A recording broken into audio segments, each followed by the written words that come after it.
India's national elections have come to a close and the votes are ready to be counted. In the midst of the election process, Time magazine put India's Prime Minister Modi on its cover and called him the country's divider-in-chief.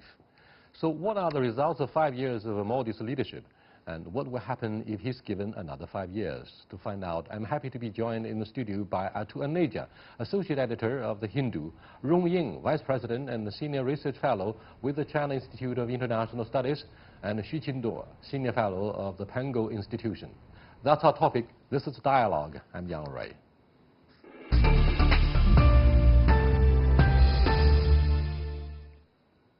First, Atul, you're from India. What do you think of Time magazine doing this in the middle of this election process? And second, what do you think of the substance of the allegation in the article in the magazine? I think it's highly exaggerated what Time magazine did.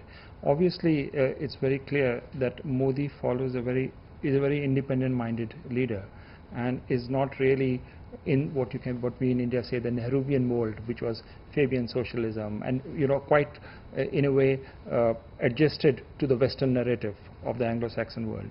And Modi is one person who is very eclectic. I mean, he looks at India's interests and is therefore keen to engage with all. So he does not necessarily follow the Western or the Anglo-Saxon agenda. And I think it's a blowback because of that. And as we have seen right after the collapse of the Soviet Union, I don't think the West likes independent-minded countries. It doesn't like independent-minded leaders.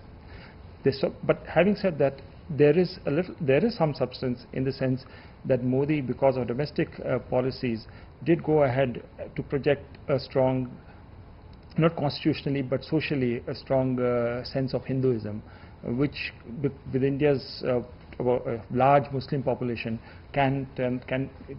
was in a way a divisive factor. But that doesn't explain the totality of the situation. I think the former point is more important. Thank you for giving us a more precise picture about domestic politics in your country. Mr. Rong Ying, do you think an independent Modi administration after the election will be more of an opportunity for the United States and the West, or more of a threat? Because India has been regarded in the strategy of Indo-Pacific framework as the most influential swing vote between Beijing and Washington. I'm not sure whether it will be an opportunity or threat for the United States, but definitely it will be an opportunity for India, as my India colleagues said very correctly.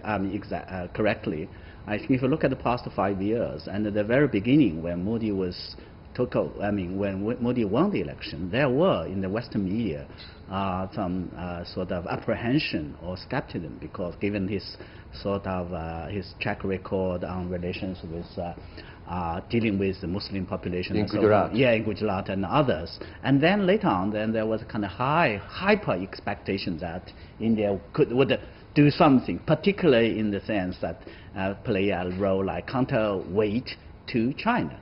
And by the end of the administration, 5 years, there are another sort of, so I thought there was a kind of a disappointment, if I can say, from the Western media, that it seems that India has, or Prime Minister Modi has not done, or not, do in a way that they had expected. So India has always, by the way, been an independent sort of nation, and always very proud of the strategic autonomy. So India will continue. Whatever, which party, whatever comes to power, whoever comes to power, either Modi, Prime Minister Modi win the election, and India will continue to be play a role. Given the roller coaster expectations of Western media about India, and given the size and charm of both the population and the political institutions in India, do you think that the potential of India will always remain a myth to be substantiated? Forever remain a myth?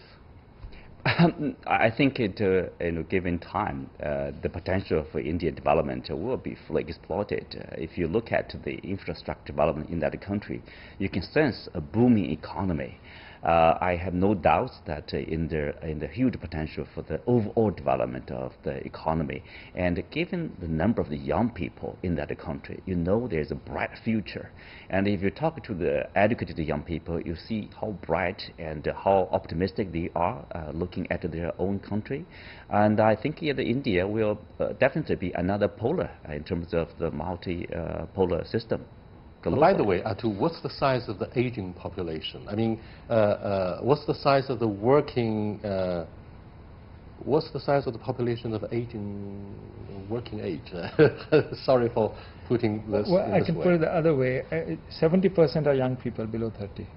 So now 70%, 70% below the age of 30. below the age of 30. So that gives a tremendous amount of demographic dividend to India. Now, actually, when Modi came to power, I think that was what it is. That how do you convert this human capital, this demographic dividend into actual skills which are employable and can sort of help the economy to grow? It's exactly my next question, too. China is able to provide 10 million jobs on average for the past few years. If the formidable size of young labor force could not be cast into working force, then it could be a huge number of unemployed people. Sure. And that would cause a lot of social instability and perhaps the ouster of whoever is in the position of Modi next time. Qinduo, what do you think of, say, the issue of unemployment for India? Because you've been talking about the promise of such a young labor force. Well, I was at like an industrial park of, I think it's Infosystem over there. You see how well managed this park and how many young people are employment in that park. And I think as long as the economy is growing at this recent speed of more than 7%, I think jobs will be created. It's really about which sector. Some people have questioned about like India should develop focus more on the industrial, in the infrastructure construction so as to create more jobs. Somehow industrial projects has become a bottleneck of the country's economic development. India is more strong in terms of software development, but somehow a bit weak infrastructure or the hardware development. But as I think it's clear over there for the government, I don't see, yes, there's a challenge to a certain degree, but it's not something that's hindering the country's development. To what are the major issues that have been challenged by his opposition candidate, Rahul Gandhi? Yeah. It's more focused on the economic side, because you do have, the figures show that unemployment has actually increased in the last 5 years during Mr. Modi's tenure, which is very significant. Second thing is, in terms of manufacturing, Mr. Modi had promised so much during the early phase of his government that India will have a manufacturing revolution through his Make in India program. Unfortunately, that has not been realized the way he perhaps visualized it. Third was what the point you made about skilling India. Because you have this demographic dividend, how do you do it in terms of employable people? He had the Skill India program. So the framework has all laid out of how to turn around the Indian economy from 7 to 8 to 10%. In the initial phase of his, if he wins elections, we are assuming that, I think he would have to focus on the economy and on employment issues and take unpopular steps, because he will not be under pressure in the beginning of his tenure to win another election. So he has his golden period of a couple of years, but I think it's essential that he gets back fully and strongly into the economic agenda, and I think there Chinese investment will be one of the factors. We can talk about it later. On his campaign trail, Rong Ying, Mr. Modi seems to successfully divert public attention from issues of economic underperformance to national security. However, at the same time, he is the representative of Hindus, which accounted for 80% of the population. But what about the minority voices? Muslims, they are so scared because of his track record in his home state of Gujarat. And for that, he was deprived of his visa by the State Department of the US government. Of course, that was reversed very quickly after he took office. So what do you think of religious disputes that would always serve to divide the country? Well, I think to be fair, the question, I mean, the communal issues or the relationship between the minority ethnic groups or religious groups like Muslims and others with the majority sort of group like the Hindus and others, has always been the problem. Not only for I mean, Prime Minister Modi or for BJP, but also for all the previous, I mean, the administration that being a big issue that they had to manage. And what caused attention or our concern of I mean, both inside and outside India is because of BJP per se. I mean, his mandate, I mean this vision, I mean it's a history that there's always a kind of a concern, always a kind of expectation that either they would be managed well, or that would become a problem, a political issue. So it is, I would say rather, it is more a political issues. Having said that, it is true, I think, if you look at the press report, look at the sort of the concerns expressed and the reports of cases like that, there have been some cases, I mean, becoming more sort of catching more eyes. So all in all, I think this is a big issue. This is a big issue if we touch upon India's sort of very nature of India as a nation, the secularism and the way and how to manage, I mean, the so-called the majoritarianism and the minoritarianism relationship. Yeah. But I think, to be fair, I have to say that given the track record of BJP and given that this issue has not bad. I think it cannot, because there are institutional checks and balances. So long as the Constitution of India, which is a secular liberal constitution, holds, and to make changes in that, you need at least a 2/3 majority to make amendments to the Constitution. So Constitution will remain. The other institutions like the judiciary, the press, for example, you asked me about what the campaign of the opposition was. One of them was this divisive communal agenda, and they were vigorously debating it. So long as there's a strong civil society and there is the Indian Constitution, which I do not see any chance of a government to change that, I do not think that the communal issue on a national scale is really going to be the most important issue. A long-time observer, Qinduo, what's the first impression that you got from the so-called chaotic democratic election in India, a sizable population there? They spend, well, what's the budget of the spending for the campaign? This one? $7 billion. $7 billion US dollars. Yeah. Very expensive for this underdeveloped country. 900 million people turn out. That's a big turnout for whatever democracy. So, Qinduo, what is your first impression about the results of the democracy? It's created a lot of jobs. At least temporarily, remember? It's called the GDP growth. Right. And a lot of investment over there. But that's the India system everybody accepts and take it as it is. And if you talk to the people from the media, they are very excited and very enthusiastic in terms of their practice over there. So obviously it's a different system. It's a system like with the Indian characteristics, you can say, yes, in a sense.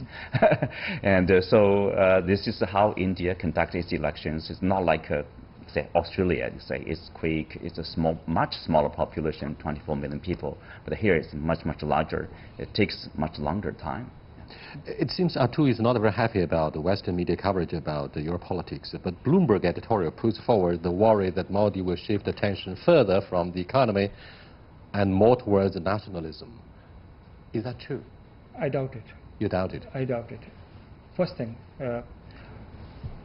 in this particular election, despite what the exit polls say, I do not think Modi is coming with that kind of a majority where he sets the agenda. He's likely to have more alliance partners, so that itself is a break, even if he has the intention to set forth his majoritarian agenda, which I doubt he really has. India being so multicultural and with so many other social divides, if you go ahead with this agenda and with sizable populations, you are sitting on a social time bomb. Modi is smart enough not to be doing that. And internationally too, now it's Bloomberg and others, if there is a further tendency, he loses friends across the world. So I do not see any solid reason for Bloomberg to come to this very hasty and a big conclusion so early on. I would go back to my previous point. Despite all the faults of Prime Minister Modi, I do think he's an independent-minded man, and if he becomes a statesman, that's not good for the West. So I do see a pattern in this. We have Time magazine, you have economists, you have Bloomberg, almost talking the same language. I think they've taken their position on Modi, and the smear campaign is going on. I hope Mr. Modi does not give them further chances to carry this campaign further. Yes, indeed. He gives China the impression of being charismatic, a very popular leader in our neighboring country of India. But Rong Ying, what do you think of the setbacks and success of his economic reform? Because that will eventually vote him into a position of being the most popular leader since the independence, right? Indeed, I think if you look at the economic sort of microeconomic sort of figures, you see the GDP growth rate as being, I think, the highest, right? And major lot of sort of reports by international institutions, and they also predict that India would continue to have enjoy that kind of high rate of growth. Remember, I mean, India is the size of economy and the potentiality. So I think if Modi will continue, or India will continue to do like that, then it will be possibly, I mean, the second sort of most successful story of a big country rising and in a way with India characteristics. So this is very much significant. But having said that, India has the big challenges ahead. As the economy grows, as the sort of people are getting rich, there are losers. So winners and losers are all growing in the numbers. So the gap, the disparity are growing. So I think on the one hand, as Modi, if he wins the election, or I mean India does, if they continue to enjoy, should work hard to enjoy sort of high growth rate, the major issues, the major challenges with how to ensure the benefits of that growth would be equitable, inclusive, bringing more to the average people. That would decide politically that whether the party would win the election, because it is literally talking about the votes. But more importantly, it would mean that whether India would continue to enjoy, I mean, a sustainable. By the way, there are other issues, environment challenges, social issues, and other. But I think, for me, I think that equitable, inclusive growth is possibly the most important thing. Yeah. Well, many major economies have been required by the Trump administration to cut off their economic cooperation with Iran. But a second look at the trade war between Washington and Beijing, Qingduo, do you believe India is likely to become a beneficiary? It will be one of the winners due to the trade disputes between Washington and Beijing. Well, I would say there are countries they are actually benefiting from the trade war between Beijing and Washington. Obviously, for example, some of the factories are shifting out of China to Vietnam, to Bangladesh, to Malaysia, some other countries, including India. But overall, long-term point of view, everybody suffers from such a kind of a trade war as it intensifies. For example, the U.S. has cut off the supplying of the products, the parts and fire to Huawei. So that kind of action, very extreme action by the United States, is disrupting the international supply. Remember, Huawei is, we call it a Chinese company. Huawei is a global company, it's a multinational company. It has suppliers around the world, 93 major suppliers around the world. So such irresponsible behavior by Washington is disrupting the supply chain, global supply chain. So in that sense, major economies will suffer. Atu, your authoritative voice about whether you'll be the winner or loser? No, look, I do not like the term trade war, because this is not a trade war. What's the alternative label? This is a reassertion of U.S. hegemony, period. And it's a multi-spectrum kind of an operation, where economy is one of the things, media will be another, ideology is another. So this is much more than a trade war. And if you take the earlier point, that India has the strategic autonomy doctrine, which means we will not fall into this trap of new hegemony which is being sought to be created. So I do not see a very bright future for India and the US that you can take advantage of the problems between China and India and benefit out of it. I think in the long term, and in fact in the medium term, we'll have to stand together, hang together, because there is this reassertion of hegemony, and India and China will have to just come together to counter it. I think alone we may not be able to do that.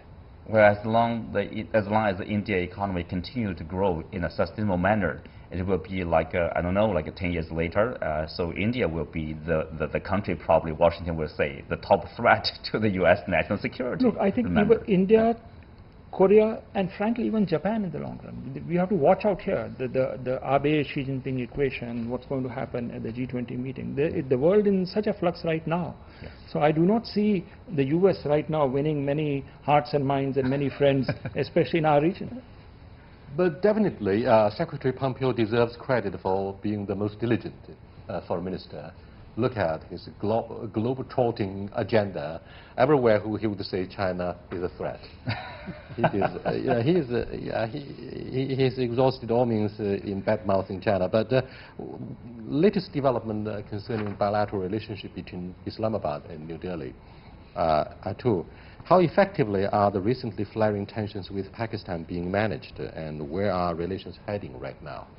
Well, right now the relations are in a bad shape, to be very honest. Very bad shape. Yeah, between India and Pakistan. Do you think China would be left quite embarrassed? Not at all. Not at all? I think China has a role to play here because we in India recognize that if we have a problem with terrorism coming out of Pakistan, but we do not have a problem with the Pakistani state, minus the issue of terrorism. And we know so Pakistan is a nuclear weapon state. So I think the balance of terror, to use the old Cold War term, itself will determine that the tensions between India and Pakistan cannot spill over beyond a certain point. If the terrorism issue, and that's where China comes into play, the designation of Masood Azhar was a very, very important thing to have happened.